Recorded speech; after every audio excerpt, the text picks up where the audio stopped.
Hello, everyone, and welcome to today's UDC Library webinar, How Much Research Do I Need? My name is Jacob Hopkins, and I will be handling the logistics for today's session. Today's webinar will be presented by my colleague, Trisha Clark. If you have a question at any time, please don't hesitate to put it in the chat. This webinar is being recorded, and it will be uploaded to our YouTube channel, and we will send a link to that to all registrants. Thank you for joining us today, and take it away, Trisha. All right, thank you, Jacob. Hi, everyone. So thank you for joining us today for how much information do I need?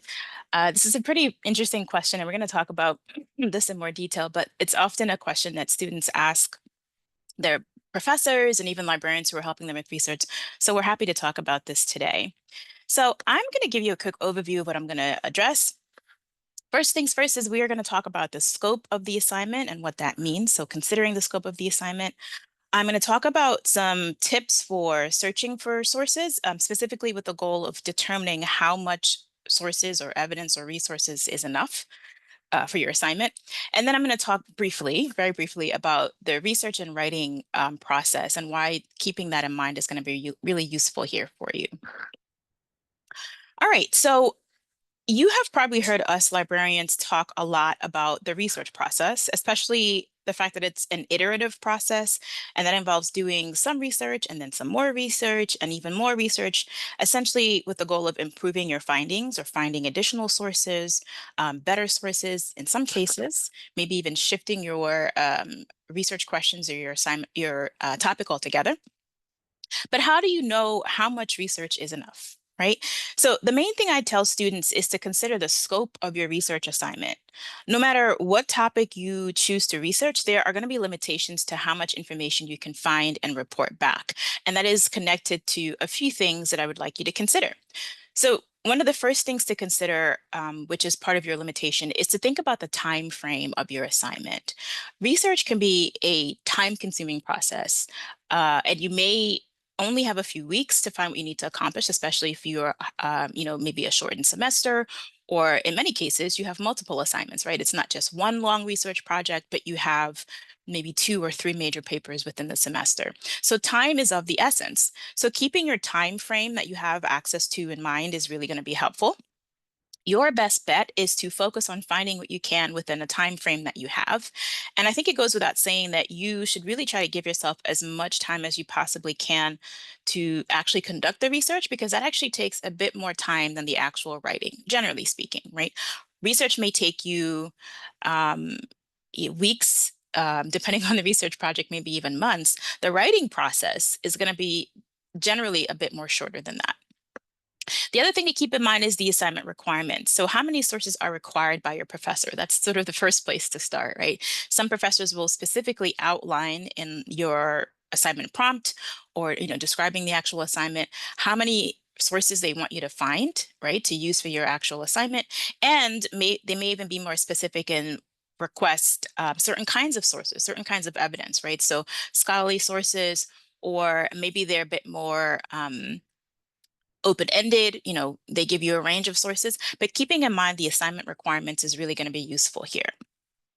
You also should think about how many sources make sense for the assignment itself. So giving the example of a pro-con essay, pros and cons essay, or even an argument essay, something that requires evidence from multiple perspectives or both perspectives. So at the very least, something that support the pro aspect of an argument and something to support the con aspect of an argument, or even something like a problem solution essay. You need at least some kind of evidence or resource to outline the problem, to define the problem, give context for the problem. You do also need some kind of evidence or resource to help you provide a solution or multiple solutions. So keeping the kind of assignment in mind can also help determine how many sources, what's enough sources to use for your particular assignment. And then I'm going to return to this in a bit more detail, but thinking of this as just the beginning of your research process, right? As a first part of a longer and lifelong process. I often tell students to choose topics that they are interested in personally, that have some personal interest in, or maybe even some personal experience in. And when you do that, you can approach research thinking of it as a much longer process. So thinking of it as a first step in a lifelong research process can really help you lessen the pressure to find a lot of resources or or even the perfect resources for this particular assignment, because it's the first part of a longer process of research that will take place maybe over the course of your life. I use myself as an example in some of my classes, anecdotally. So I got my doctorate some years ago, but doing a dissertation is time consuming. It's a very, very long process, right? It requires some intense research that takes a period of time. And then, of course, it takes time to actually do that writing. But even with the finished product, with the dissertation itself, that is just, in some cases, the first step for many researchers and scholars, in a long history of research that they'll be doing. So your dissertation, which by itself could be as long as 100 pages, 200 pages, right? But that is maybe the first part of a book that you may turn your research into, or the first part of a series of lectures that you do, right? So think of research as not just this one particular assignment that you're working on, especially if you're very interested in the topic and have a personal connection to that topic, but think of it as just the beginning of a much longer research process. And that helps you sometimes put your particular assignment into perspective and helps you not feel as much pressure to find as many sources. All right, so what do you do to find enough resources? So my first tip here is to search in more than one place. Try your best not to rely on strictly one library database, or even in some cases using just Google. Definitely highly recommend not using just Google, depending on the research assignment, or even Google Scholar, right? Ultimately, your goal is to try to find resources from a variety of places, if at all possible. So, and we'll talk about background research in a bit, but even if you're doing sort of a basic or not very detailed research project, doing a combination of background research and a bit more detailed research will require you to find sources from different places. So try to search in, for instance, using Google or maybe Google Scholar, in addition to using the UDC library databases. Okay. Another tip is to search for sources until you think you have a decent understanding of that topic. So what do I mean by that? An important aspect of any research project is doing background research, which is the process of gathering information to understand the basics of a topic. So before you can write about a topic, you have to have some kind of general sense for what the topic is about. And obviously, your research helps to fill in the gaps of things that you knew or thought you knew, right? Doing background research can also help you understand various viewpoints and perspective regarding your topic. So if you'd like to learn more about background research, by the way, we do have a YouTube video about that. If you check out our YouTube page, we have a video for you about doing background research. But doing background research is really helpful. You could even use Google to do background research, or of course, and also Google Scholar.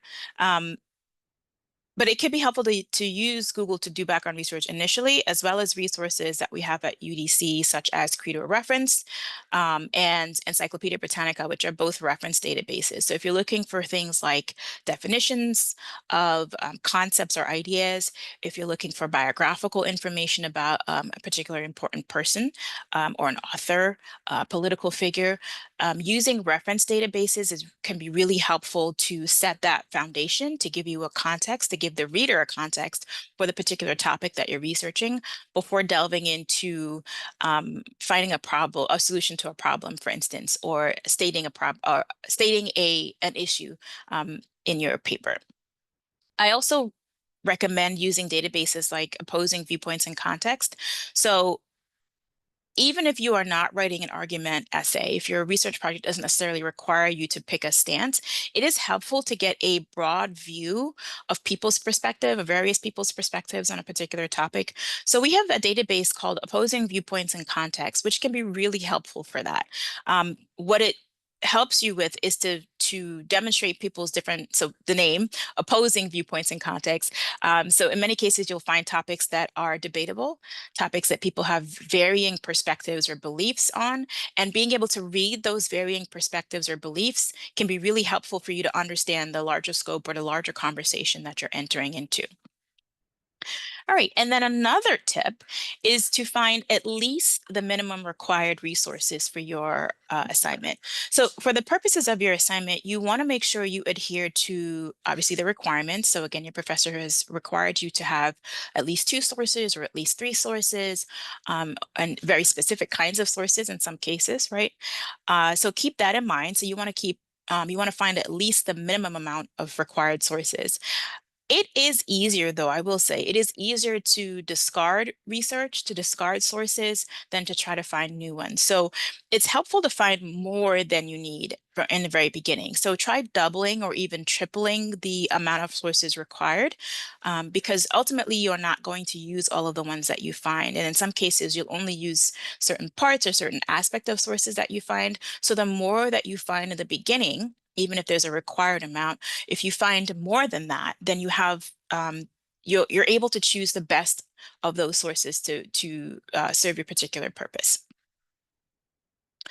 Another tip is to find a source for each major point that you will address. This idea is connected to the basic 5-paragraph essay. So keeping in mind the necessary parts of your paper, like the introductory paragraph and the concluding paragraph, right? But in a 5-paragraph essay, you have sort of the basic 3-body paragraph structure. Of course, if your assignment is going to be longer, if it's required that it's maybe 7 pages or 10 pages long, you will have much, much more than 3-body paragraphs. But keep that sort of idea in mind. So for each body paragraph, a good suggestion or a good tip is to try to find a resource or some evidence, some information from your research to be able to support a main idea or topic or argument in each of those body paragraphs. And so if you happen to have 7 or 8 body paragraphs, maybe you try to find enough sources to, again, present evidence or to support an argument or to, further shore up a point that you're making in each of those body paragraphs. And a final tip I have is that you should definitely not try to look for the perfect source. This comes up a lot in classroom sessions and also in one-on-one sessions with students. Depending on the kinds of questions they ask, they're looking for maybe 1 or 2 perfect sources of evidence that will demonstrate everything it needs to demonstrate about that particular topic. And that's not always going to be possible, right? So um, keeping in mind that research is like entering into an ongoing conversation about a topic, you will want to read or hear from multiple scholars and authors on the same topic, even if they have the same or similar perspectives, because I can guarantee you they will word or frame their arguments in some very different ways, even if they have the same perspective or same beliefs.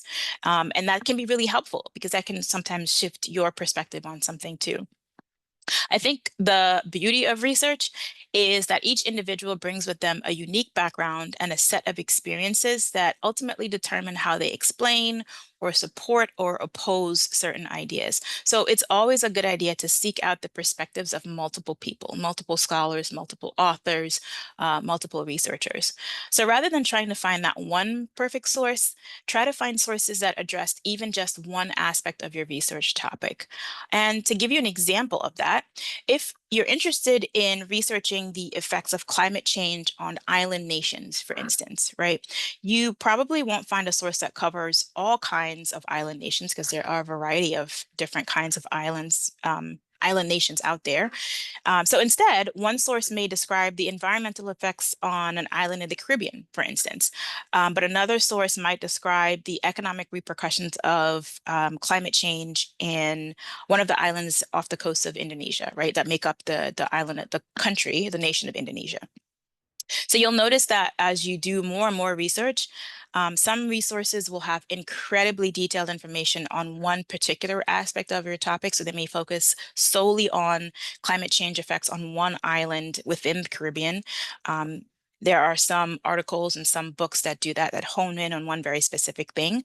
And then other sources maybe take a more broad approach. You will want to find a mix of those. So it may be beneficial to find sources that are very, very detailed, that are very specific, that hone in on maybe one aspect of this larger topic or larger issue, and also some sources that take a more broad approach and may look at climate change from a broader perspective, even still while looking at islands. So, right, climate change is affecting the world in various ways. Looking at climate change effects on islands is a specific approach, and it's even more specific to look at the kind of islands that are in the Caribbean as opposed to Japan, for instance, which is also an island, right? So keep that in mind. And then just a quick reminder that research is a process. You do not need to wait to start your writing process until all of your research is complete. And in fact, you'll find that just like the research process is iterative, writing is somewhat like that as well. I often tell students, and go into the classroom and mention that research can be frustrating, right?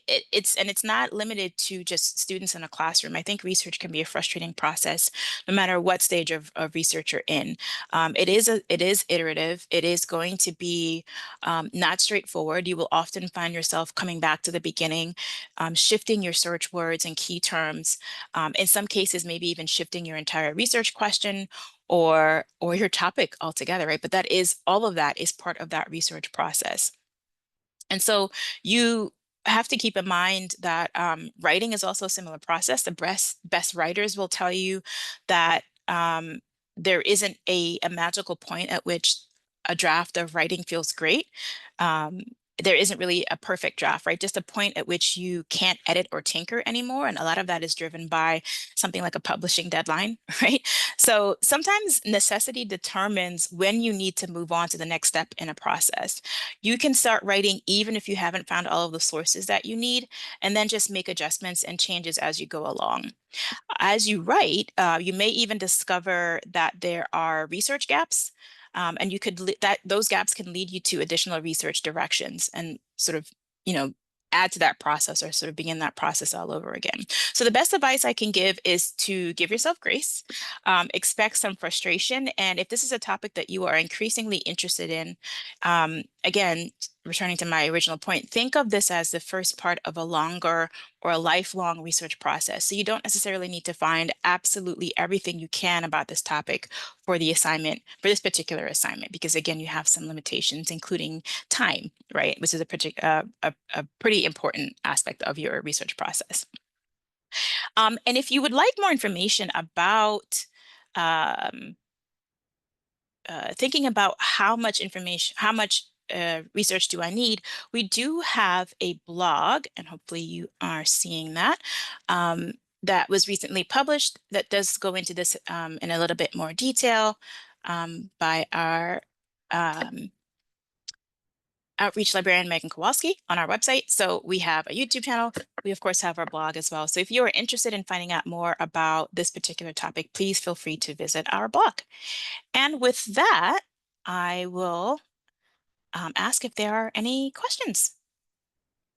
Yes, thank you so much, Tricia. We will have Yeah. time for questions now. I will stop the recording in a minute if you would prefer to ask your question unrecorded.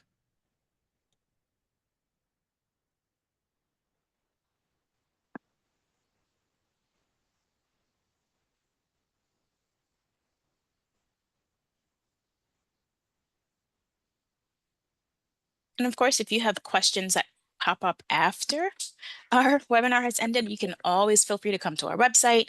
We have our little chat, which you can, I'm sure, see in the corner here, a little yellow button. You can also always contact our librarian via email. We have tons of ways for you to reach out to us after the fact. And this has been our final webinar in our fall series. Stay tuned for an announcement of our spring webinars, which will be posted to the library's website and in our newsletter that will be coming out in the coming months. So I'm going to go ahead and stop the recording now. Thank you all for attending today.